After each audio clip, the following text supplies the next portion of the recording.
తెలంగాణ ప్రభుత్వాన్ని కూల్చే ప్రయత్నాలు జరుగుతున్నాయి అంటూ బీఆర్ఎస్ ఎమ్మెల్యే కొత్త ప్రభాకర్ రెడ్డి చేసిన వ్యాఖ్యలు సంచలనంగా మారాయి. ఆయన కామెంట్స్ పై మంత్రి పొంగులేటి సీరియస్ గా రియాక్ట్ అయ్యారు. కేసీఆర్ మనసులోని మాటల్నే కొత్త ప్రభాకర్ రెడ్డి బయటపెట్టారని విమర్శించారు. తమ ప్రభుత్వాన్ని ఎవరు కూల్చలేరు అని ధీమా వ్యక్తం చేశారు. అన్న మార్గంలో రాలేదు ఎందుకు అంటే గవర్నమెంట్ వశపొందలేదు వడగొట్టలేదు దండం పెట్టాం పైసలు ఇస్తాం మీకు వస్తూ పైసలు ఇస్తాం కొన్ని అవసరం ఎగలేదు కానీ ఉద్యోగం వస్తే దగ్గర ఇది దీన్ని మొత్తం కథపట్టిదని ఎంతమంది అంటున్నారు. బిల్డర్స్ అంటూ ఇండస్ట్రియలిస్ట్ అంటూ మీకు అత్యంతంగా పెట్టుకుంటారు. ఏ పిల్లలు ఏం చేసుకుంటారో మీరు చేసుకోండి అనే కాలం వచ్చిందంటే మీరు అర్థం చేసుకోవాలి.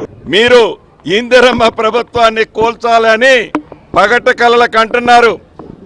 కొనండి, ఎంతమందిని కొంటారో మీరు, ఎంతమందిని మీరు బజారులో పశువులను కొన్నట్టు కొనాలని తాపత్రయంగా మీ నాయకుడు ఆదేశానుసారం కేసీఆర్ గారి ఆత్మ మాట్లాడిందో తప్పకుండా ప్రజలు గతంలో 2 సార్లు బుద్ధి చెప్పారు, భవిష్యత్తులో కూడా బుద్ధి చెబుతారు అని ఈ వేదిక ద్వారా వారికి చెబుతూ